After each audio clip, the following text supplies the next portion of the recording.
Selamat pagi Bapak Ibu. Puji nama Tuhan, pagi hari ini kita mau mengagungkan, membesarkan nama Tuhan. Mari kita akan berdoa terlebih dahulu. Kita mau mengambil waktu sejenak untuk kita menenangkan hati. Kita mau mengagungkan nama Tuhan, Bapa yang bertata dalam kerajaan surga. Pagi hari ini Tuhan, dengan segala kerendahan hati kami datang untuk menyembah Engkau Tuhan. Kami datang untuk mengagungkan Engkau Tuhan, karena kami tahu kami punya Allah yang luar biasa. Allah yang layak untuk kami sembah. Allah yang layak untuk terima pujian Tuhan. Karena itu pagi ini Tuhan, kami mau agungkan Engkau Tuhan. Kami mau tinggikan Engkau, Tuhan di atas Tuhan, Raja di atas segala raja. Terima kasih Tuhan, di kerinduan kami Tuhan. Ya Tuhanku, aku hendak menyanyi bagimu selama ku hidup. Ya Allahku, aku hendak bermazmur bagimu selagi ku ada. Inilah yang ku renungkan setiap waktu. Nyanyian pujian dan pengagungan kepadamu.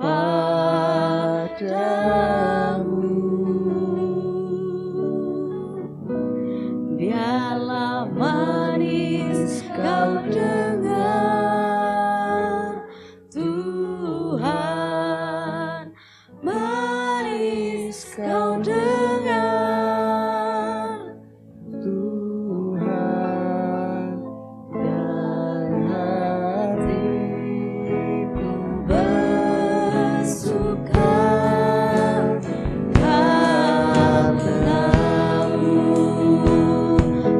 sembah Tuhan, mari katakan, ya Tuhanku, aku hendak bernyanyi bagimu selama ku hidup. Ya Allahku, aku hendak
untuk berdiri, kita nyanyikan inilah yang ku renungkan, inilah yang ku renungkan setiap waktu. Nyanyian pujian dan pengagungan kepadamu.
kami ada Tuhan, itu semua karena anugerah-Mu Tuhan.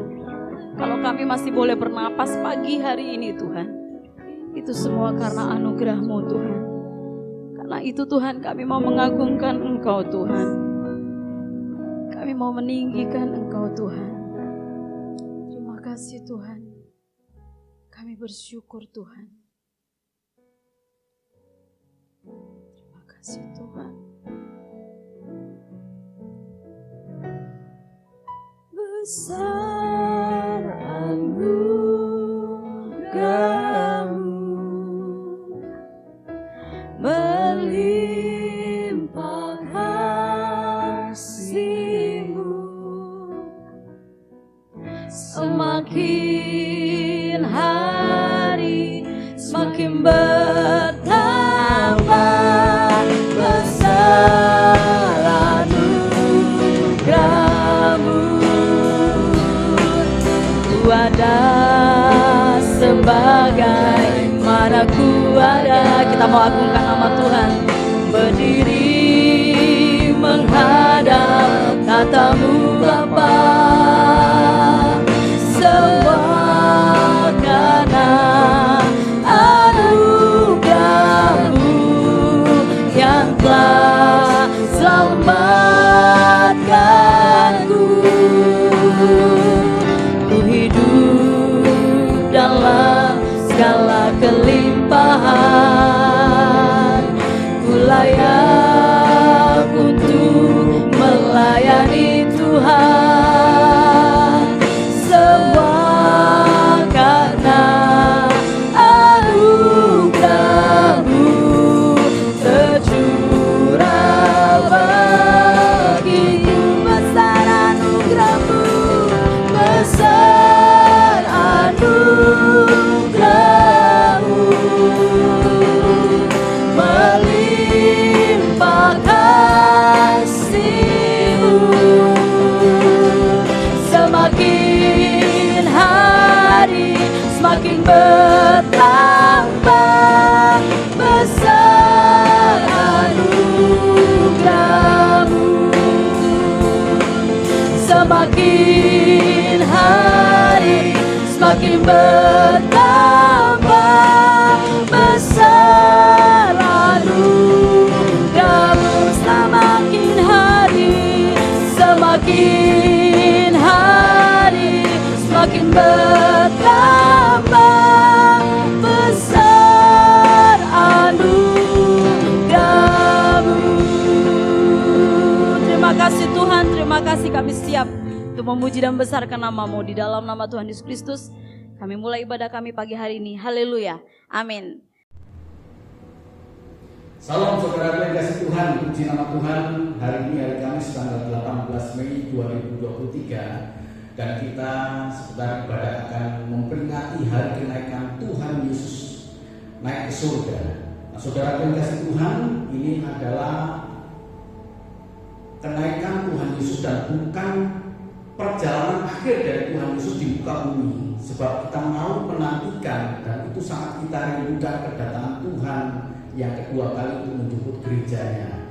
Nah, saudara yang kasih Tuhan, mari pada kenaikan hari Tuhan Yesus naik ke surga ini kita mengambil tema transisi. Ya, kita buka di dalam Kisah Para Rasul 1 ayat 6 sampai dengan yang ke-9. Silakan dibaca. Kisah Para Rasul 1 ayat 6 sampai dengan 9. Yesus berangkat ke surga. Maka bertanyalah mereka yang berkumpul di situ, Tuhan, maukah Engkau pada masa ini memulihkan kerajaan bagi Israel? Jawabnya, Engkau tidak perlu mengetahui masa dan waktu yang ditetapkan Bapa sendiri menurut kuasanya. Tetapi kamu akan menerima kuasa kalau Roh Kudus turun ke atas kamu, dan kamu akan menjadi saksi di Yerusalem dan di seluruh Yudea dan di Samaria dan sampai ke ujung bumi. Sesudah ia mengatakan demikian, terangkatlah ia disaksikan oleh mereka, dan awan menutupnya dari pandangan mereka. Amin. Saudara dikasih Tuhan, ayat 9 dikatakan sesudah ia mengatakan demikian, terangkatlah ia disaksikan oleh mereka, dan awan menutupnya dari pandangan mereka. ada saksi atas peristiwa ini. Sehingga kenaikan Tuhan Yesus adalah satu peristiwa yang nyata. Kenaikan Tuhan Yesus disaksikan oleh murid-murid mereka. Ya. Sehingga dikatakan di sini, sesudah dia mengatakan demikian, terangkatlah ia disaksikan oleh mereka, dan awan menutupi dari pandangan mereka. Artinya naik ke surga, naik ke atas, sehingga awan kemudian menutupnya. Menarik kita pelajari kenaikan Tuhan Yesus ini dengan tema transisi. Karena hal ini sangat penting sekali, saudaraku yang dikasih Tuhan. Kita ingin tahu transisi adalah peralihan dari keadaan. Peralihan dari keadaan. Atau tempat atau tindakan dan sebagainya yang menuju kepada satu keadaan yang lain, yang menuju pada tempat yang lain, yang menuju pada tindakan yang lain. Dan itu adalah transisi menurut Kamus Besar Bahasa Indonesia. Tadi saya katakan ini sangat penting kenaikan Tuhan Yesus ini. Kenapa saudara dikasih Tuhan? Karena ada peralihan, karena ada perubahan keadaan, perubahan tempat, perubahan tindakan yang menuju kepada sesuatu yang baru. Apa itu peralihan ini atau transisi ini?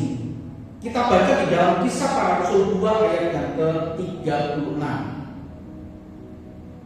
Kisah Para Rasul 2 ayat yang ke-36, demikian bunyi firman Tuhan. Jadi seluruh kaum Israel harus tahu dengan pasti bahwa Allah telah membuat Yesus yang kamu salibkan itu menjadi Tuhan dan Kristus. Amin. Transisi yang pertama, transisi yang penting ini, supaya iman kita ini mengetahui perubahan apa yang terjadi kepada pribadi Tuhan Yesus lewat kenaikan Tuhan Yesus ke surga ini. Jadi transisi yang pertama adalah transisi kemanusiaan Yesus. Ayat ini berkata, jadi seluruh kaum Israel harus tahu dengan pasti bahwa Allah telah membuat Yesus. Jadi telah membuat Yesus, berbicara mengenai kemanusiaan Yesus yang kamu salibkan itu, menjadi Tuhan dan Kristus.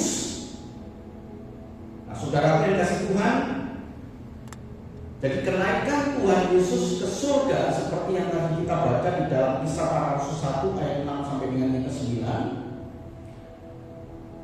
Ayat 8 kemudian berkata, tetapi kamu akan menerima kuasa kalau Roh Kudus turun ke atas kamu, dan kamu akan menjadi saksiku di Yerusalem, untuk menjadi saksi Tuhan di Yerusalem dan di seluruh Yudea dan Samaria dan sampai ke ujung bumi. Saksi apa? Saksi tentang peralihan kemanusiaan Yesus. Saksi tentang peralihan transisi kemanusiaan Yesus yang adalah manusia, dan kemudian Allah membuat dia, Yesus yang disalibkan ini, menjadi Tuhan dan Kristus, sehingga kita menyebutnya Tuhan Yesus Kristus. Jadi saudara yang dikasih Tuhan, kenaikan Tuhan ini membawa pengetahuan, pengertian kepada kita bahwa Tuhan Yesus beralih, transisi dari keadaan di mana dia keadaan yang terbatas, di mana keadaan dia sebagai manusia yang semuanya serba terbatas, baik terbatas di dalam tindakannya, kuasanya, kemudian beralih dengan kenaikan Tuhan Yesus ini menjadi Tuhan Yesus Kristus. Manusia Yesus ini dibuat oleh Allah menjadi Tuhan dan Kristus. Saya tidak ingin kita menjadi orang Kristen tidak mengetahui hal ini, atau kita mengetahui tanpa mengerti artinya. Karena begitu banyak orang Kristen yang tahu dan percaya Tuhan Yesus Kristus. Nah, apakah artinya Tuhan Yesus Kristus ini? Nah, Tuhan Yesus Kristus ini adalah manusia Yesus yang mengalami kemenangan lewat kematiannya itu, dan kemudian dia sekarang naik ke surga. Ketika dia naik ke surga, Allah Bapa membuat dia menjadi Tuhan dan Kristus. Jadi menjadi Tuhan. Tuhan itu Kyrios, Tuhan itu Tuhan, Tuhan itu penguasa, penguasa atas segala yang diciptakan oleh Allah. Bapak Ibu Saudaraku, kita kembali ke Injil Yohanes 1. Di situ dikatakan pada mulanya adalah firman. Firman itu bersama-sama dengan Allah, dan firman itu adalah Allah. Segala sesuatu diciptakan oleh Dia. Segala sesuatu diciptakan oleh Dia, dan tidak ada sesuatu yang tidak diciptakan oleh Dia. Semua diciptakan. Nah, Sang Pencipta ini kemudian menjadi manusia. Ketika dia menjadi manusia, dia berada di dalam satu tempat dengan kondisi keadaan dia, jasmani dia, yaitu Tuhan Yesus, dengan keadaan yang terbatas. Tetapi kenaikan Tuhan Yesus itu adalah transisi peralihan keadaan dari tempat yang terbatas menjadi tempat yang tidak terbatas. Kenapa? Karena dia sekarang sudah menjadi Tuhan Yesus Kristus. Jadi Bapak Ibu dan Saudaraku, kita tidak bisa main-main untuk memuja Dia. Kita tidak bisa main-main untuk tidak menyembah Dia.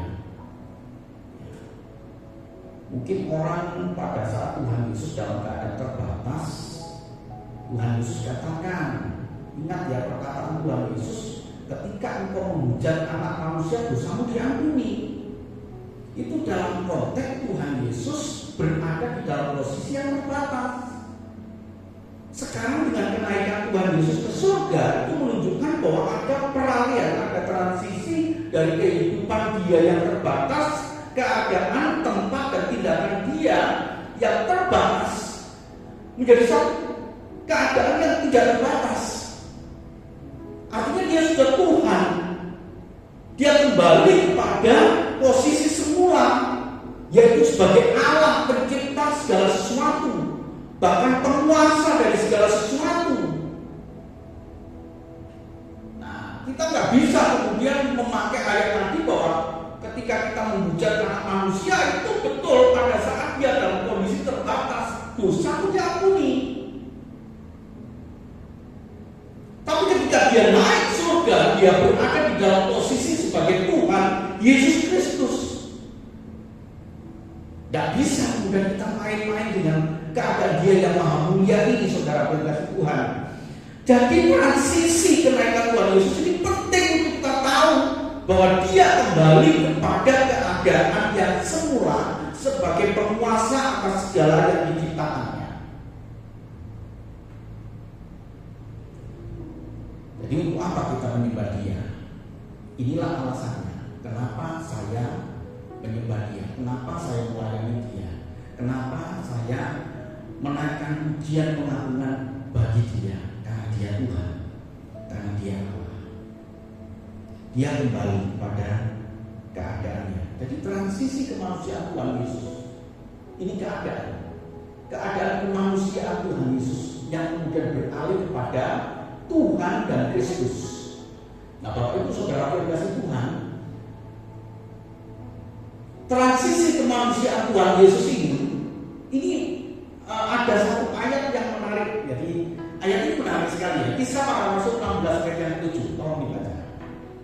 Kisah Para Rasul 6 ayat yang 7. Kisah Para Rasul 16 ayat yang ke-7. Dan setibanya di Misia, mereka mencoba masuk ke daerah Bitinia, tetapi Roh Yesus tidak mengizinkan mereka. Tetapi Roh Yesus tidak mengizinkan mereka. Ya. Roh Yesus tidak mengizinkan mereka. Allah itu Roh. Itulah sebabnya dikatakan sembahlah Dia di dalam Roh dan kebenaran, karena Allah itu Roh. Belum pernah disebutkan di dalam tulisan di dalam Alkitab itu Roh Yesus. Ya. Hanya ada 2 ayat yang mengatakan demikian, bahwa ada Roh Yesus. Filipi 1 ayat 19 sampai dengan 20. Filipi 1 ayat 19 sampai dengan 20. Karena aku tahu bahwa kesudahan semuanya ini ialah keselamatanku oleh doamu dan pertolongan Roh Yesus Kristus. Sebab yang sangat kurindukan dan kuharapkan ialah bahwa aku dalam segala hal tidak akan boleh malu, melainkan seperti sedia kala, demikian pun sekarang Kristus dengan nyata dimuliakan di dalam tubuhku, baik oleh hidupku maupun oleh matiku. Amin. Saudara yang kasih Tuhan, 2 ayat ini menunjukkan bahwa Roh Yesus, Allah itu roh. Ya, Allah itu roh. Sehingga kalau hari ini kita menyembah Dia di tempat lain, Roh Yesus juga ada. Di tempat lain, di berbagai tempat, Dia hadir. Karena Dia Allah, Dia roh. Allah itu roh. Sementara kemanusiaan Yesus yang ketika Dia tinggal di dalam dunia ini, kemanusiaan Yesus yang terbatas. Tidak mungkin Tuhan Yesus berada di tempat yang berbeda dalam waktu yang sama ketika kemanusiaan Yesus itu ada. Kenaikan Tuhan Yesus menunjukkan transisi kemanusiaan Yesus kepada satu Tuhan, ya.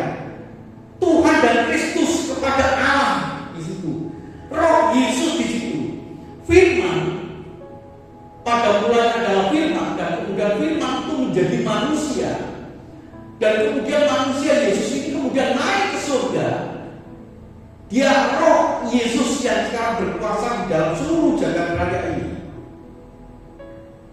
Saudara yang kasih Tuhan, masihkah kita meragukan bahwa Dia adalah Tuhan, Dia adalah Allah? Di dalam Kisah Para Rasul 16 ayat yang ke-7 ini dikatakan, dan setibanya di Misia, mereka dalam pengertian Paulus dan Silas pada saat itu mencoba masuk ke daerah Bitinia, tetapi Roh Yesus tidak mengizinkan mereka. Kita tidak usah mereka-reka bagaimana Roh Yesus itu tidak mengizinkan dengan cara bagaimana, kita tidak tahu. Tapi yang jelas Paulus dan Silas akhirnya mengetahui bahwa ada kuasa di balik semuanya ini yang menahan dia supaya dia tidak masuk ke daerah Misia ini. Dan setibanya di Misia, mereka mencoba masuk ke dalam Bitinia. Mereka tidak masuk ke Bitinia karena ada kuasa. Dan Alkitab berkata, tetapi Roh Yesus tidak mengizinkan mereka untuk masuk ke Bitinia. Saudara yang dikasih Tuhan, belum pernah terjadi dalam keadaan Tuhan Yesus dalam keadaan manusia. Tapi peralihan ketika Tuhan Yesus naik ke surga, peralihan transisi ini dari kemanusiaan Yesus kepada keadaan yang semula. Nah, saya sering sekali mengatakan kepada saudara-saudaraku bahwa Allah yang mengosongkan diri, ya, Allah yang mengosongkan diri, Allah yang mengosongkan diri, ya, artinya Allah yang kemudian menaruh segala kekuasaannya dan menjadi manusia yang sama seperti kita. Ketika Dia menjadi manusia yang sama seperti kita, orang kemudian memahami bahwa Yesus adalah nabi, manusia yang terbatas. Saya menghargai pendapat mereka, tetapi tolong dipelajari kisah selanjutnya mengenai hal ini, bahwa kemudian Tuhan Yesus naik ke surga. Disitulah kemudian ada transisi antara kemanusiaan Yesus beralih kepada satu keadaan yang lain. Nah, keadaan yang lain ini kemudian dikatakan di dalam firman Tuhan ini, Dia berkuasa, Dia maha hadir, Dia roh Allah, roh Kristus di situ, roh Yesus ada di situ. Dan dirasakan oleh Paulus dan Silas bahwa ada kuasa yang menahan dia supaya dia tidak masuk ke Bitinia. Ada peralihan di situ. Inilah kekuatan iman percaya kita, Bapak Ibu Saudara. Orang Kristen menyembah Tuhan. Kenapa? Ada orang yang berkata, loh kenapa kok menyembah Tuhan? Dia manusia, dia mati. Oh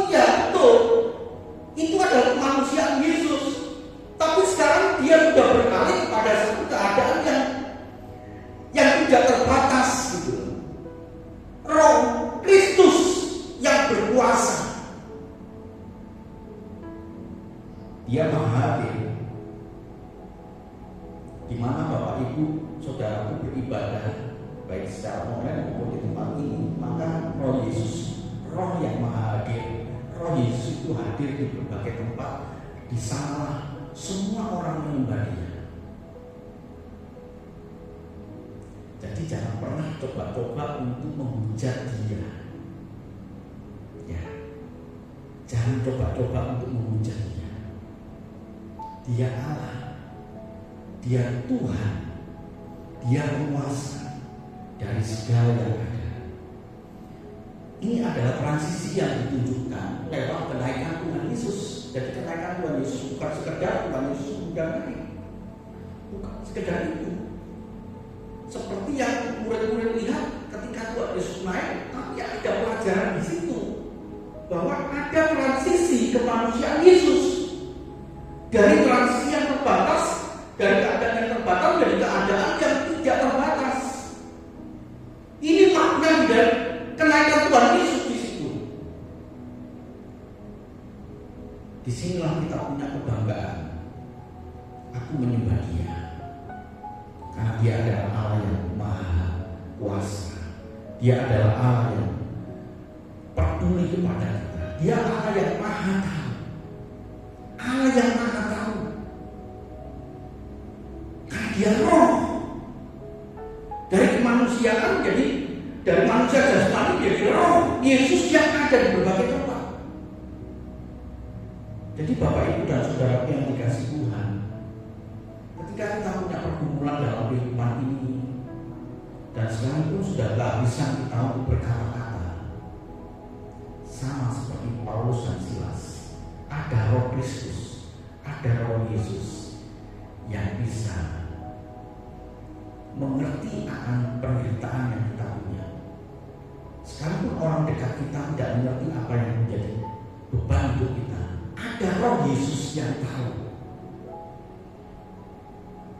Ternyata Tuhan itu membawa pengertian kepada peralihan di sini. Ya. Nah, Bapak Ibu dan Saudaraku, yang kedua, jadi yang pertama adalah transisi kemanusiaan Yesus. Ya, transisi kemanusiaan Yesus secara manusia dari firman menjadi manusia dan kembali kepada firman atau kepada Allah dengan dikatakan di sini Roh Yesus. Yang kedua, transisi yang kedua adalah kekuasaan. Transisi kekuasaan. Transisi kekuasaan. Injil Markus 13 ayat 26 sampai dengan 27 kalau dibaca. Markus 13 ayat 26 sampai dengan 27. Markus 13 ayat 26 sampai dengan 27. Pada waktu itu orang akan melihat Anak Manusia datang dalam awan-awan dengan segala kekuasaan dan kemuliaannya. Dan pada waktu itu pun Dia akan menyuruh keluar malaikat-malaikatnya dan akan mengumpulkan orang-orang pilihannya dari keempat penjuru bumi, dari ujung bumi sampai ke ujung langit. Amin. Markus 13 ini mengatakan pada waktu itu orang akan melihat Anak Manusia. Akan melihat Anak Manusia. Kenapa disebut Anak Manusia? Karena mereka mengenalnya Yesus yang dulu jasmani manusia. Itu yang dia kenal. Ya, itu yang dia kenal. Itu yang dia tahu bahwa Anak Manusia, artinya Yesus sendiri, datang dalam awan-awan dengan segala kekuasaan dan kemuliaannya. Nah, saudaraku yang kasih Tuhan, ketika Tuhan Yesus hadir dalam dunia, Dia mengosongkan diri kan. Kemudian sekarang beralih, transisinya kepada kekuasaan dan kemuliaan. Ini bukan kemuliaan manusia biasa.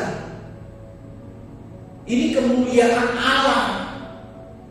Ini bukan kekuasaan manusia yang paling berkuasa sekalipun, bukan. Ya, tidak memiliki kekuasaan seperti kekuasaan Yesus. Kekuasaannya apa? Ayat 27 berkata, dan pada waktu itu pun Ia akan menyuruh keluar malaikat-malaikatnya. Malaikat-malaikat itu Dia punya. Kekuasaan di surga Dia punya. Dia perintahkan.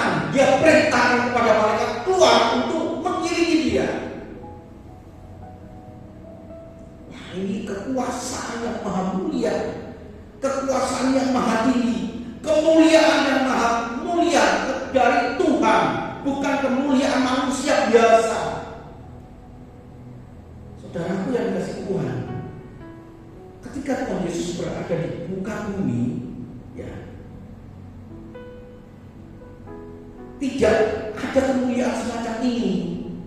Orang tidak melihat kemuliaannya. Orang memandang bahwa dia adalah anak tukang kayu. Kemudian mereka menolak dia.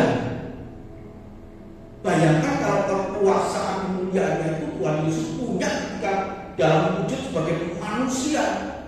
Saya yakin Tuhan Yesus akan diterima, kemudian diagung-agungkan. Tapi Tuhan Yesus mengosongkan diri. Sepertinya tidak bisa apa-apa. Nah, transisi kenaikan Tuhan Yesus ke surga ini membawa transisi di dalam kekuasaan. Selain tadi transisi di dalam kemanusiaan Yesus, sekarang dia mengalami transisi di dalam kekuasaan dia.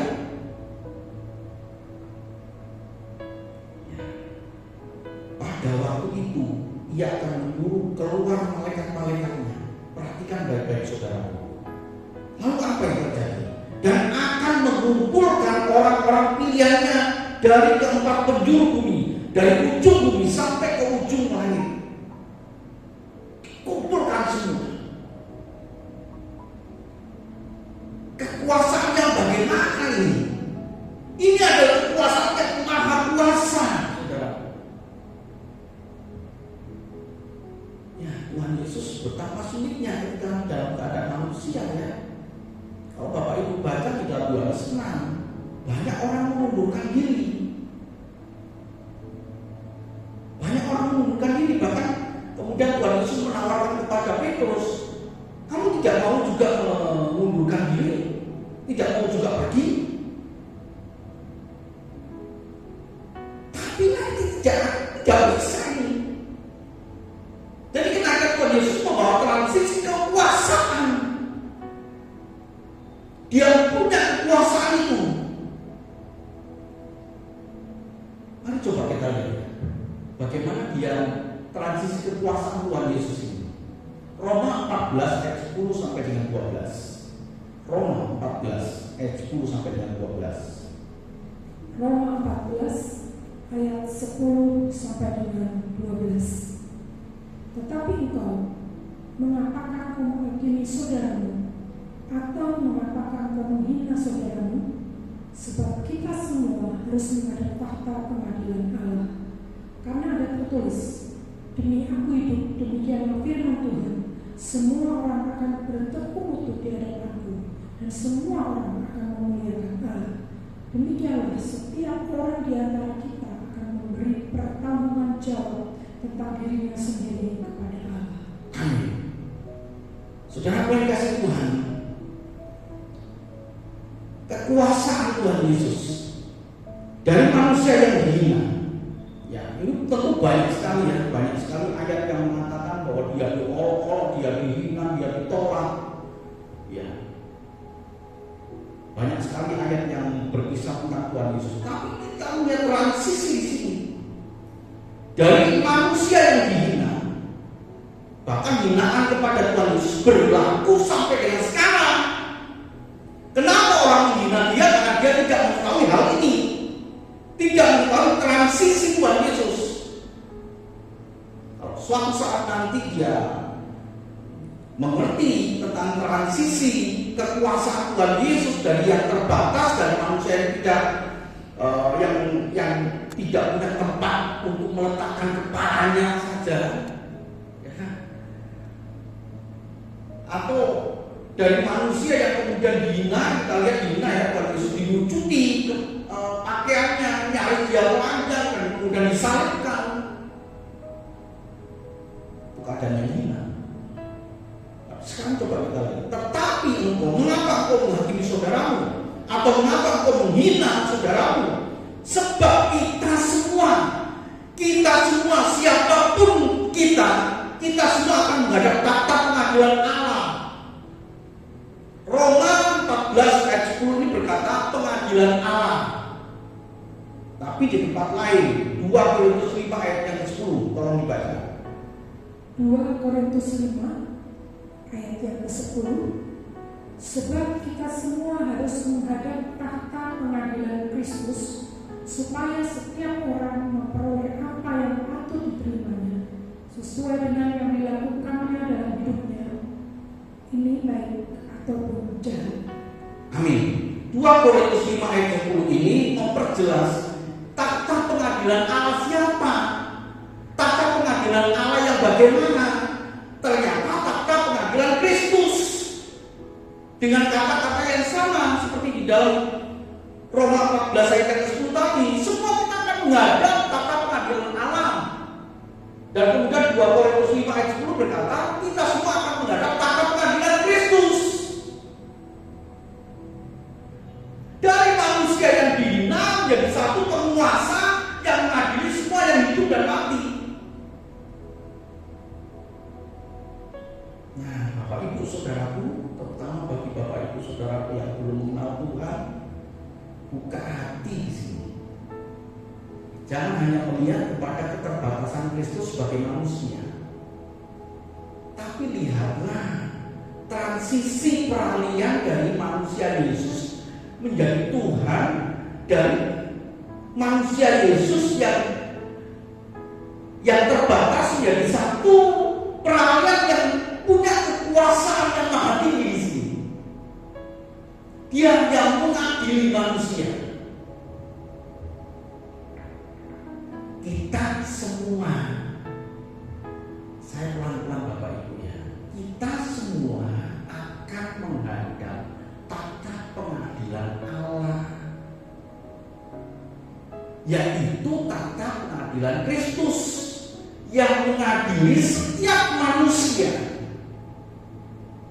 2 Korintus 5 ayat 10 tadi berkata, entah itu perbuatan baik, entah itu perbuatan jahat akan diadili oleh Dia. Dialah yang nanti menentukan kemana hidup kita. Apakah menuju kepada hidup kekal, hidup bersama-sama dengan Tuhan, atau hidup dalam kebinasaan, keterpisahan dengan Allah dan mengalami kesiksaan yang tidak pernah ada batas akhirnya. Sebagai upah dan bentuk dari keadilan Allah tentang kehidupan kita yang jahat. Kalau kita hidup yang baik, pasti Tuhan akan memberikan upah yang besar bagi kita. Dan pemberinya adalah Kristus. Pemberinya adalah Kristus yang dahulu manusia yang dihina, yang dahulu manusia yang terbatas. Tapi dengan kenaikan Tuhan Yesus, Dia beralih pada satu kondisi yang maha mulia. Matius 25 ayat 31 sampai dengan 34, supaya kita punya keyakinan yang kokoh tentang hal ini.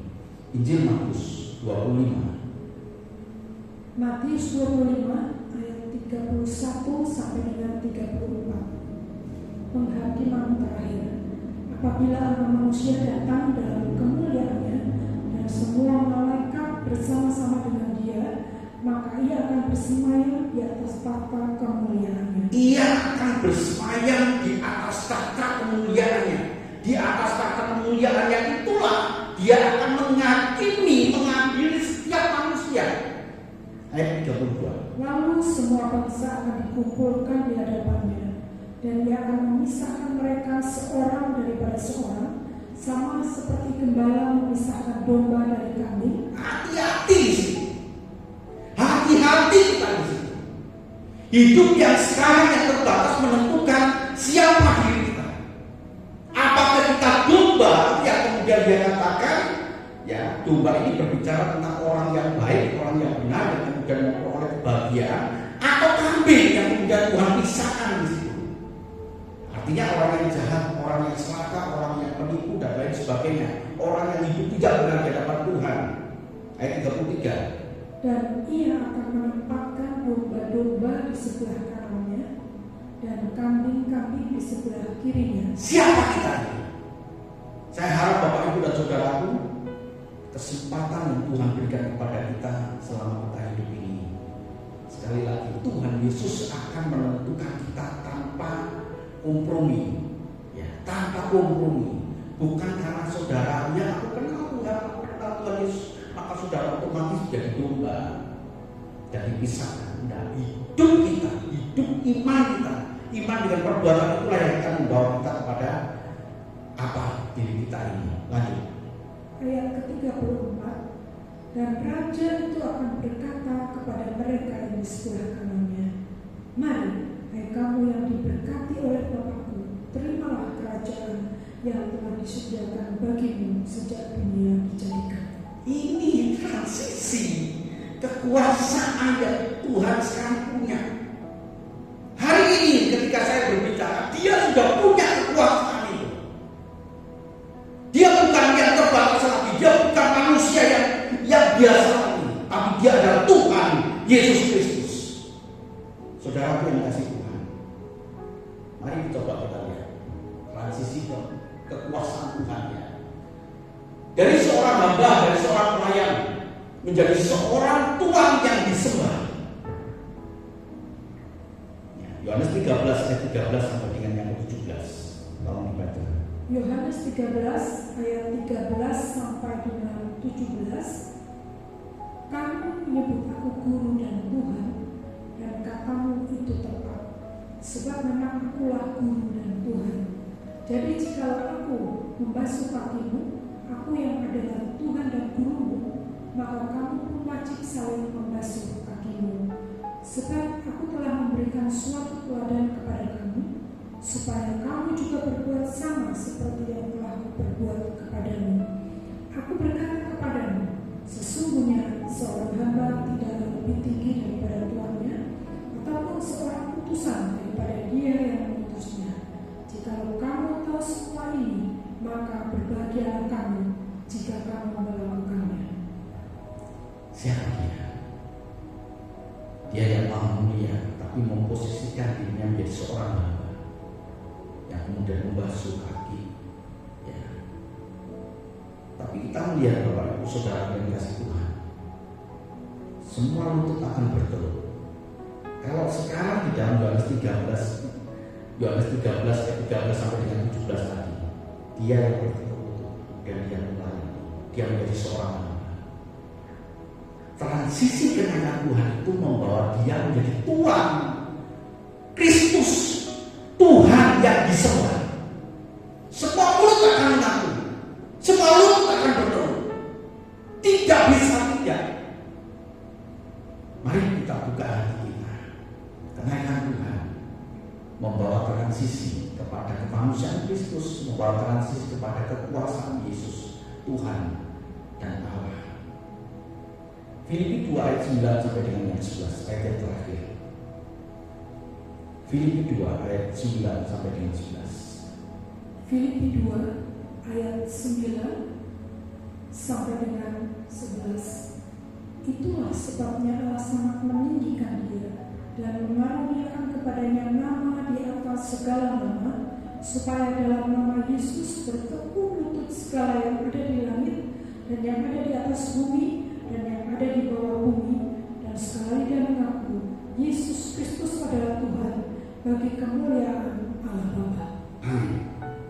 Puji nama Tuhan Bapak Ibu dan Saudara yang kasih Tuhan.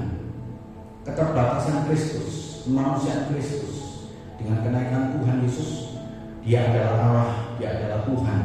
Dan firman Tuhan ini berkata, supaya dalam nama Yesus bertekuk lutut segala yang ada di langit, supaya dalam nama Yesus bertekuk lutut segala yang ada di atas bumi, supaya di dalam nama Yesus bertekuk lutut segala yang ada di bawah bumi, dunia orang mati. Semua bertekuk lutut dan semua lidah mengaku Yesus adalah Tuhan. Mari kita bandingkan ketika dia menjadi manusia, dia menjadi hamba, dia ditolak, dia dihina. Bahkan Tuhan Yesus sendiri memposisikan melayani. Tapi kenaikan Tuhan membawa dia kepada semua lidah mengaku Yesus Tuhan. Tidak terbataskan Bapak Ibu dan Saudara. Kenaikan Tuhan adalah satu peristiwa yang maha penting bagi orang percaya, karena dari situlah keterbatasan manusia Yesus menjadi kekuasaan peralihan transisi kekuasaan, keberadaan Tuhan menjadi Tuhan dan Allah, menjadi penguasa dari segala sesuatu, baik yang di langit, di bumi maupun yang ada di bawah bumi, dan semua lidah akan mengaku Yesus adalah Tuhan. Sembahlah Dia, pujilah Dia. Tuhan memberkati. Amin.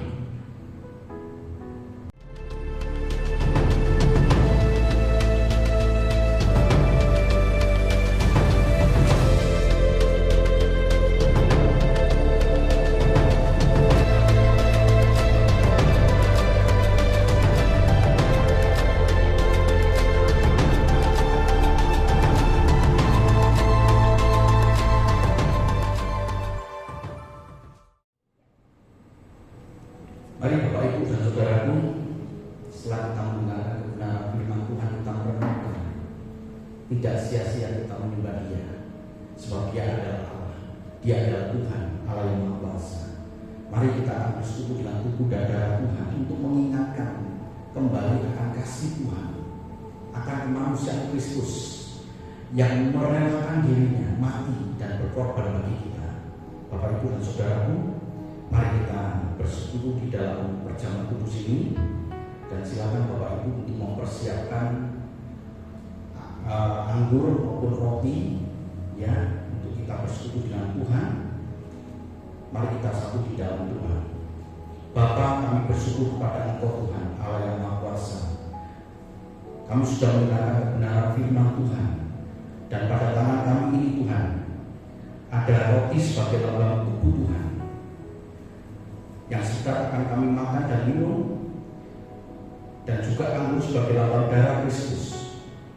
Terima kasih Tuhan, terima kasih.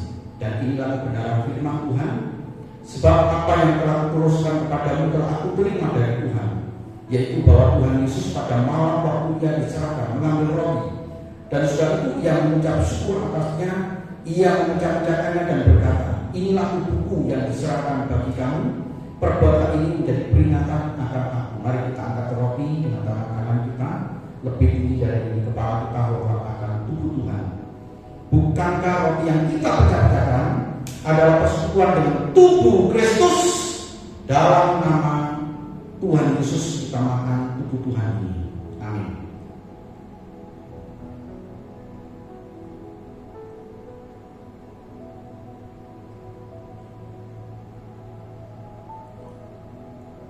Dan sekarang kita ambil gelas kecil ini yang berisi anggur sebagai lambang darah Tuhan. Kita pegang dengan tangan kanan kita dan kita dekatkan di dada kita, dekat dengan jantung hati kita, sebab Dia bukan saja Tuhan, bukan saja Allah bagi kita, tetapi Dia juga sahabat kita, kekasih jiwa kita, yang mengerti akan hidup kita, yang mengerti akan penderitaan kita. Dan inilah firman Tuhan. Demikian juga Dia mengambil cawan sudah makan lalu berkata, cawan ini adalah perjanjian baru yang dimeteraikan oleh darahku. Perbuatlah ini setiap kali kamu meminumnya, menjadi peringatan akan aku. Mari kita angkat gelas kecil ini yang berisi anggur lebih tinggi dari kepala kita, bahwa akan darah Kristus. Bukankah cara pengucapan syukur yang atasnya kita ucapkan syukur adalah persekutuan dengan darah Kristus? Dalam nama Tuhan Yesus kita minum darah Tuhan ini.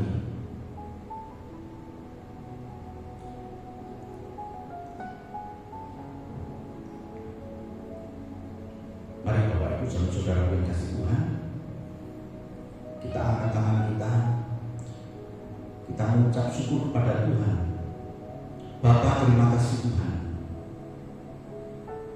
Kami mengerti Tuhan, Engkau Allah, Engkau Tuhan. Setiap lutut akan bertelut di hadapan Engkau Tuhan, dan setiap lidah akan mengaku Engkau Tuhan. Kami sembah Engkau ya Tuhan, Tuhan Yesus Kristus, Tuhan dan Juru Selamat kami. Terima kasih buat kebenaran firman Tuhan. Sebentar kami akan mengakhiri ibadah ini, kami mengucap syukur kepada Engkau Tuhan. Kau sudah menyertai dalam ibadah ini dari awal sampai pada akhirnya. Dan saat ini Tuhan, kami akan mengakhiri dan mohon berkat yang datang daripada Engkau Tuhan. Bapak Ibu dan Saudara yang kasih Tuhan, Terima berkat dan anugerah dari Allah Bapa di surga, kasih dan cinta Tuhan kita Yesus Kristus anaknya yang tunggal, dan penghiburan kekuatan dari kuasa Roh Kudus menyertai kita mulai saat ini, esok bahkan sampai Maranatha Tuhan Yesus datang menjemput kita. Dia Allah yang maha baik, Dia Allah yang mengasihi kita, Dia Allah yang peduli kepada kita, Dia Allah yang memberkati kita, Allah yang melindungi kita. Dia juga Allah yang menyinari kita dengan wajahnya dan memberikan kepada kita kasih karunia. Dia Allah yang menghadapkan wajahnya kepada kita dan memberikan damai sejahtera. Kami serahkan sepenuhnya kehidupan kami ini ke dalam kuasa-Mu ya Bapa. Baik dalam rumah tangga kami, baik dalam usaha pekerjaan kami, baik dalam kehidupan keluarga besar kami Tuhan. Engkau memberkati semuanya ini ya Bapa. Damai sejahtera, sukacita Engkau limpahkan dalam kehidupan kami. Terima kasih ya Bapa, terima kasih. Segala puji syukur, hormat, kemuliaan bagi-Mu dalam nama Tuhan kami Yesus Kristus. Kami sudah berdoa dan mengucap syukur. Semua yang kita mengatakan amin. Tuhan memberkati. Selamat kita memberkati hari kenaikan Tuhan yang memberikan pengertian kepada kita. Dia Tuhan, Dia Allah untuk selama-lamanya. Tuhan memberkati. Amin. Besar anugerah-Mu, semakin hari semakin